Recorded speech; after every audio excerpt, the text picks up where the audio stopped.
Hello and welcome back to the Patreon. I hope you're all very well.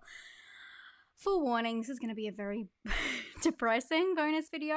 Last year I did the same thing where I went through my most anticipated of the year from the past year.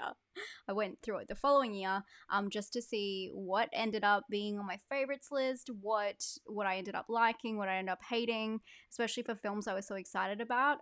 I'm not sure if I'm going to do a most anticipated of or highly anticipated of 2021 for obvious reasons. We don't know when anything's coming out.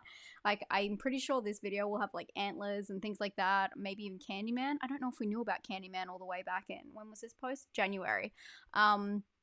So yeah, I don't know if I'll do a new one, but I feel like this one's going to be a little bit depressing given everything was pushed back. But I thought it'd be interesting for us to go through and recap and see if there's any films in this that are out and I still haven't seen, because I'd be very surprised. Before we jump into it, I do want to say thank you so much for being here, being part of the Patreon.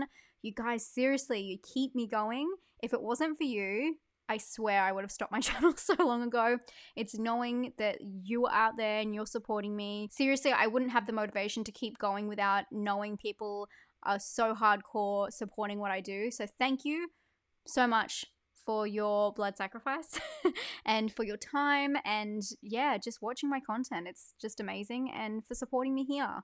So let's not get sappy, and I don't want to keep going on forever. Let's jump straight into it and let's get depressed.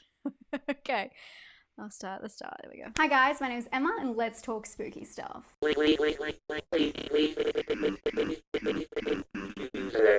So I'm sorry, I did promise you guys a list of 2019 gems, and that video is coming. I've already filmed it, but there is a reason I'm putting out this video today, and of course you can see by the title, this is my top most anticipated films of 2020, and I have a lot. This is going to be a very meaty video. I've included the films that I'm really excited about, and hopefully a couple of them you haven't even heard of, so you can keep your eyes peeled for them. But the reason I'm putting out this video today is because tomorrow I will be doing a live stream raising money to aid the devastating Australian bushfires. As you guys know, I'm Australian. Oh my god, I forgot about the live stream. Did anyone watch the live stream? It's actually so funny because, spoiler alert, Fantasy Island won that live stream. Anyway, I'm sure I explained what I'm going to do, maybe. I live in Australia, and this has been a completely traumatic and devastating time for our country. So I'd really like for us to come together and have a little bit of fun raising money for something that really needs our help. And in that stream tomorrow, we will be predicting, you'll have to wait to see what that means, the top 2020 horror movies. So what's really funny about that is, or what the idea was, Dean and I, so my fiance and I, we play like a whole heap of random games, and one of us would be a film, and we'd, what do you call it, like the ladder, so we'd do it like a ladder knockout round. I know it's called something, I'm totally blanking, but yeah, we'd verse each other, and then whoever won that movie would go on to the next step. So Fantasy Island won. So definitely come along to that. I'll leave the link down below and you can put an alert on so you won't miss it. And I hope to see some of you guys there. Thank you for sitting through that long intro. I'm very sorry, but let's get straight into the list. Oh my god, this intro is 1 minute. My intros now, I'm trying to cut them down, but sorry, I just hit my dog with my foot and my dog freaked out. But that's only 1 minute, dude. That's nothing. I have a lot to get through, so as I said, this is going to be a very meaty video. You might want to get a pen and pad just to write down these names so you don't forget them. Also, I won't be going through dates of release just because, of course, I'm in Australia and we get different release dates to the rest of the world. And if little did she know. If you're watching from the UK, you also have different release dates to the US. If you're watching in Brazil, if you're watching in Germany, everyone's a little bit different, so I'm just not going to focus on those dates. And I'm also not including any clips, but just images of the films in this video, because obviously I've been complaining about trailers. I did a huge rant on it. It's up here. You might want to check it out. I get pretty angry. And I have some I don't even remember that video, to be honest. Really good examples. Anyway, so don't worry, you're not going to get anything spoiled. I am staying away from trailers this year, or I'm trying to. So in saying all of that, let's jump straight in, and this list is in no particular order, except for this first one, because it's my most anticipated film of this year, The Invisible Man. This is a remake of the 1933 cult classic of the same name, based on a novel from 1897 by H.G. Wells. And just a note on this, completely random, but I was looking up the cover art for this book. How beautiful is this one? I don't know if it's like what edition it is, but I just absolutely love it. So this one is directed by Leigh Whannell, which my favy. He did Upgrade, he created Saw, he's in so many of the movies. Seriously, he is, I swear, he's avoiding me online. I've tweeted him so many random times. Oh, it's really bad. I know that obviously, like, he won't see every single person who tweets them, but when I did that clip, I did a clip for, when I did the screening, when I did my private screening, and even Universal were like, oh, we'll send it to him, or we'll, like, I really think that he saw that and blanked me. We love just popping up in cooties. He's all over the place. I love Lee Winnell, and Upgrade was such an amazing movie. I can't wait to see what he does with this one. This one stars Elizabeth Moss and Oliver Jackson Cohen, who, if he looks familiar and you can't pick it, it's from The Haunting of Hill House. In this one, Cecilia's abusive You know ex what's creepy about that is, like, after I saw the film, I had the moment where I'm like, oh, that guy's from Haunting of Hill House, but literally I already knew. I hate when that happens. My brain, what? His own life and leaves her his fortune. But she suspects his death was a hoax. With a series of coincidences that turn lethal, Cecilia works to prove that she is being hunted by someone that no one can see. Okay, let's state the obvious. Everyone's a little bit pissed off about the trailer for this movie. They thought it gave away too much. But Lee Winnell himself went ahead and tweeted out this, and I'm hoping that he really understands what we mean. He was true. He was right. That it doesn't give away so much of the plot. For sure. Meant by this, and hopefully all isn't what it seems and it's like a Hereditary trailer type thing. But something interesting about this film's origin is the fact that this was supposed to be part of Universal's Dark Universe. This is when they take the classic Universal monsters and they adapt them to modern versions, including Russell Crowe, who is meant to be Jekyll and Hyde. No comment. Oh my god, no. Is that not Unhinged? After the failure of Tom Cruise's 2017 The Mummy, they decided to shelf that idea just for a little bit, and Lee Winnell was luckily there to pick up the pieces and take what was meant to be The Invisible Man and make it into his own. The next film I'm excited for is The Turning, and it's based on the 1897 horror novella The Turn of the Screw by Henry James. The director for this film is best known for directing music videos, including most of Marilyn Manson's more popular Dude, I am learning things. I totally forgot all this information. Videos, including Beautiful People and Tourniquet, and she did a lot of David Bowie's clips as well. She's also directed 2 episodes of The Handmaid's Tale, which I'm a huge fan of, but this is her first time directing horror in a horror movie. This one stars Finn Wolfhard and Mackenzie Davis, and it's about a young governess who is hired by a man who has become responsible for his young nephew and niece after the death of their parents. And as stated, it's meant to be a modern take on this novella. I've only seen the pictures, haven't seen anything else. It looks kind of creepy, looks really gothic-y, and I'm into it. The next film I want to talk— Girl, okay. I'm talking to past Emma now. I mean, get into it. That's totally fine, but you're going to get it so much later than America, and America is just going to completely trash the film so much online that you kind of know what's happening, but you're not really sure because it's a very weird, almost like surrealist journey. And then they're going to say it's exactly like the book, and then you're going to try and read the book before you see the movie, and you can't even— oh my god, that book, I couldn't do it. It just wasn't for me. And then you're going to watch it and be like, oh, okay, I get why people are upset, but like, it is what it is. So, there you go. Talk about is directed by Edgar Wright, and this is Last Night in Soho. You may know Edgar Wright's work from Hot Fuzz, Shaun of the Dead, Scott Pilgrim versus the World. So people are talking about this film coming out this year. This film obviously didn't come out last year. I don't even remember what it was meant to be about, but I remember the imagery was really cool and I wanted to see it. It has Anya Taylor-Joy in it. So interesting. Baby Driver and The World's End, and this one stars Anya Taylor-Joy and Thomasin McKenzie. In this film, a young girl passionate in fashion design is mysteriously able to enter the 1960s, where she encounters her idol, a dazzling wannabe superstar. But That's actually quite funny because I saw recently someone tweeted about this film, or maybe it was like a tweet for an article, and I saw they wrote like time travel with a twist, and I was like, whoa, spoiler dude, but I apparently already knew that. And I'm sure it's in the, like, if I've said it in here, it's obviously in the bio. I hadn't seen the film, so it's not a spoiler. And I hadn't seen the trailer, so I don't know. I try and like forget things that I know about films so I can go in as blind as possible. probably. 1960s London is not what it seems, and time seems to fall apart with shady consequences. Does this synopsis not sound like a Black Mirror episode? It sounds like the last season of Black Mirror, like all mixed into one. And I'm keen. I love Anya. We all love Anya. The next film I'm really excited to talk about, and I'm so excited to see, is Antlers. And this film was based on the story of the Quiet War. I just want to say I'm really sorry if Mel from the Patreon is watching, because I know that she, like, this really makes her angry that she hasn't seen Antlers yet. I don't remember what it's about. Educate me, Emma. I don't. See, I try and forget these things. I don't think we're going to see it. Ever. It's like St. Maud. Oh my god, is St. Maud in this? I don't think it is. Boy. This is directed by Scott Cooper, who directed Black Mass and Crazy Heart, and it stars Kerry Russell and Jesse Plemons. In this one, a small town teacher, her brother, and the local sheriff become entwined with a young student harboring a dangerous secret with frightening consequences. I feel like Hollywood has heard me. I know it's not me, but yeah, that is vague. I think I'm going to say that. How funny that this one and the last one was so vague, the end. Frightening consequences, shady consequences. I love that. Keep the vagueness going. Everyone's been really excited about this film ever since the trailer came out last August.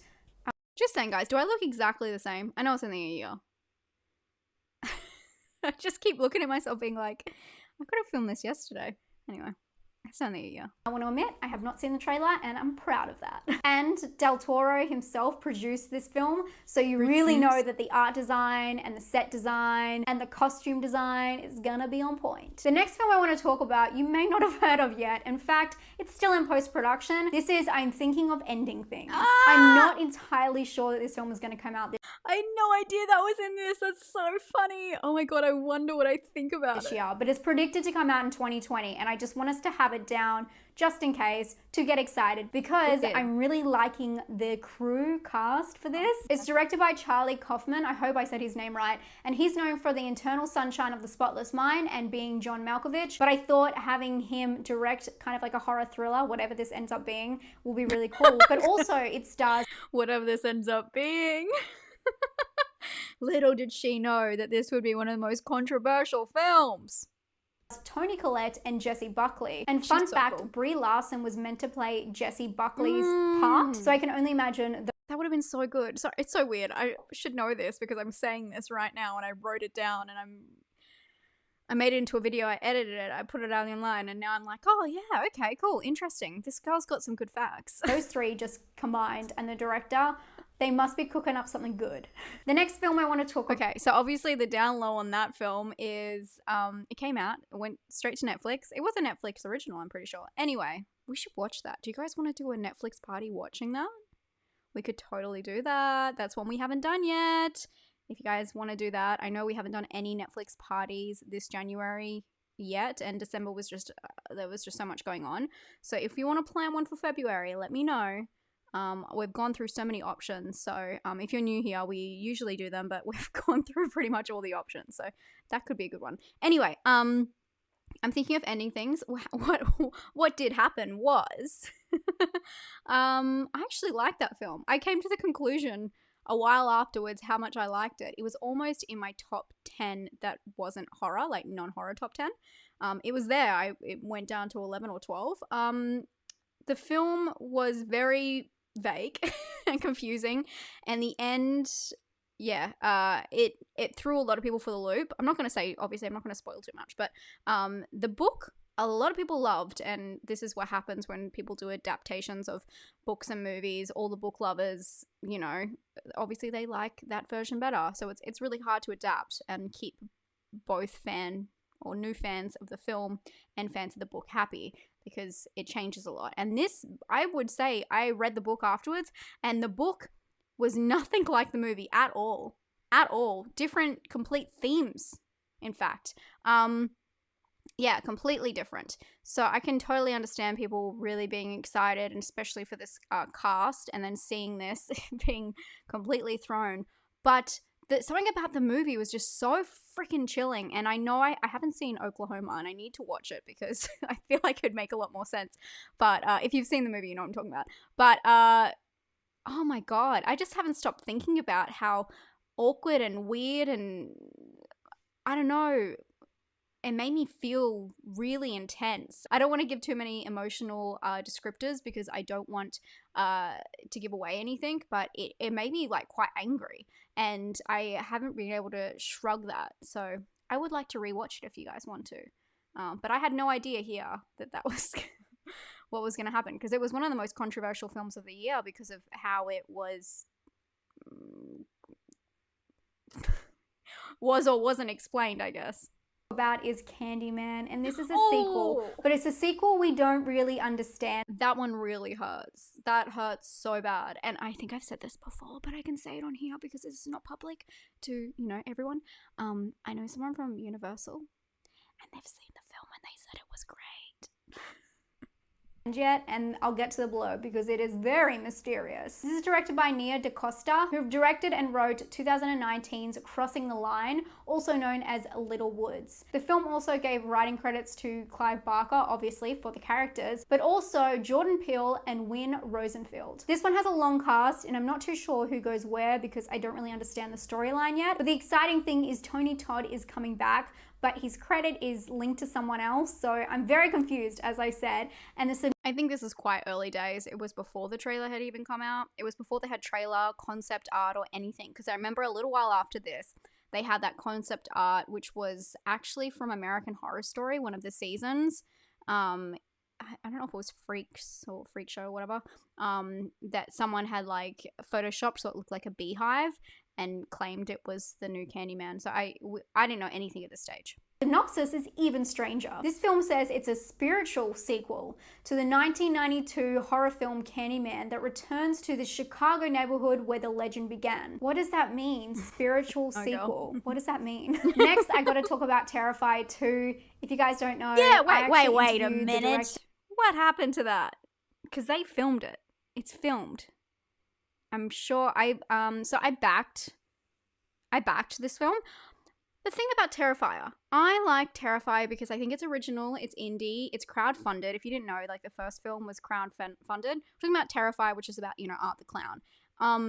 I thought it was a great concept. I love Damien Leone. He's great. I got the chance to chat with him, but he's also a makeup artist who created art, and then he does the whole shebang, and I like that. I think that's really cool. I like the whole like independent artist kind of spiel. So I backed number 2. I don't think it's the greatest film ever. I don't think Terrifier is the greatest film ever, but I do think that Art the Clown as a villain, getting that iconic for being so indie and being so original at the same time is pretty remarkable. I backed the second one, as I've said 6 times now, and for that I got the kickback of for like doing it on Kickstarter or whatever, of getting this assigned script, I believe it was. I still haven't heard anything. I mean, I'm in Australia, so it's going to take 2 months to get here anyway. But I haven't seen anyone post anything, but I don't know if I just haven't seen. But yeah, I know that they finished it and they were editing it, so it's not like it was COVID, unless they really need to get into the film festivals because of the film. Like, the film isn't going to do much than get some VOD downloads, so maybe they need to wait to get into festivals. I don't know, it's quite confusing with indie films what they're doing with that distribution wise. And Art the Clown, although I'm sure Shudder would pick it up himself, and I will link that up here because it's a really good series, and I got some stuff out of them that they hadn't told anyone about this movie and about Art the Clown and who he is, so definitely check out that video. I really like that video. But I'm so proud and happy to be part of the horror community when we welcomed in this new villain, this iconic looking villain, and seeing his mask in stores all over the world now is just amazing. I can't imagine how Damien Leone, the director, feels about having his creation come to life. This one is interesting because it's starring Felissa Rose, who's known for her iconic role in Sleepaway Camp. And of course, David Howard Thornton returns again as Art the Clown. In this one, after being resurrected by a sinister entity, Art the Clown returns to Miles County, where he must hunt down and destroy a teenage girl and her younger brother on Halloween night. That sounds like Halloween, no? But what I love about this is it was actually crowdfunded, and a lot of the horror community came together and pitched pitched in to have a piece of the film. This film had a Kickstarter, and you could pay up to a certain amount to be included in the film, yeah, I forgot about that. and to be killed by Art himself. So unfortunately, I couldn't do that, but I would have loved to. But I thought that was really cool. And I'm just so proud that I'm part of a community where so many of you guys got together and backed this film. And the first one ended up on Netflix. I'm like a fucking record, aren't I?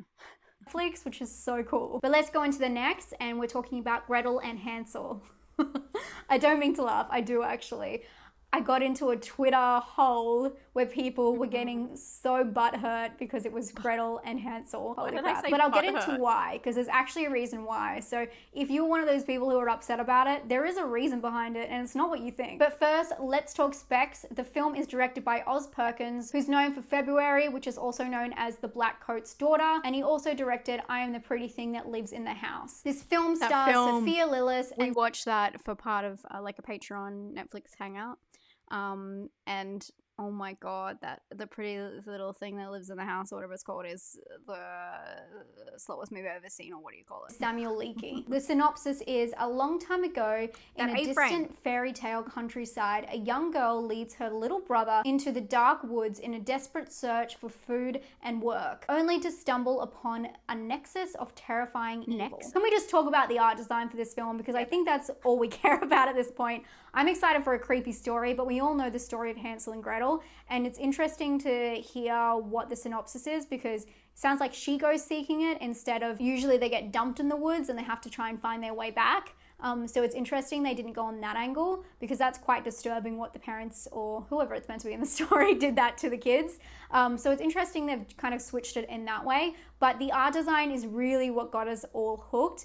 This film looks absolutely stunning, and I'm for it. I'm 100% for this. And you just know, because of the director's past work, it's not going to be really straightforward. It's going to be a little bit of a cloudy story, and that kind of like cloudy story with the atmosphere that, you know, these pictures, these stills are creating, I love it. But I'm sure you guys just want to know why the title was changed. And it's pretty simple. It's because the film focuses more on Gretel than Hansel. And the director said in an interview, the film is awfully faithful to the original story. It's got really only 3 principal characters: Hansel, Gretel, and the witch. We tried in a way to make it a coming of age story, and I wanted Gretel to be somewhat older than Hansel, so it didn't feel like 2 12-year-olds and rather a 16-year-old and an 8-year-old. There was more of a feeling like Gretel having to take Hansel around everywhere she goes, and how that can impede one's own evolution. How attachments and the things that we love can sometimes get in the way of our own growth. I mean, that's a great explanation if I've ever heard one. And coming from, you know, Black Coat's Daughter, February, where it's all about kind of that character's journey, I'm gonna stay real vague, I can see what the angle is, and I'm so into it. The next film I want to talk about is The Lodge, and this is a Girl, okay. So Hansel and Gretel, I loved it. Lots of people didn't. Art design was great, totally worth it. Would recommend. I got in my top 20, right? film that's been getting so much buzz. This Here is we go. co-directed by an Austrian filmmaking duo. Together they've directed Goodnight Mummy and one of the segments of Field Guide to Evil. This one stars You know why I always say Austrian filmmaker duo? It's because both their names are so hard to pronounce. Riley Coe, who's from, I have to say it, America. It isn't, I just realized recently, it isn't Riley Coe, it's Riley Keough. I don't know, the pronunciations are different. Let me know what you guys think. American Honey, I love that film so much.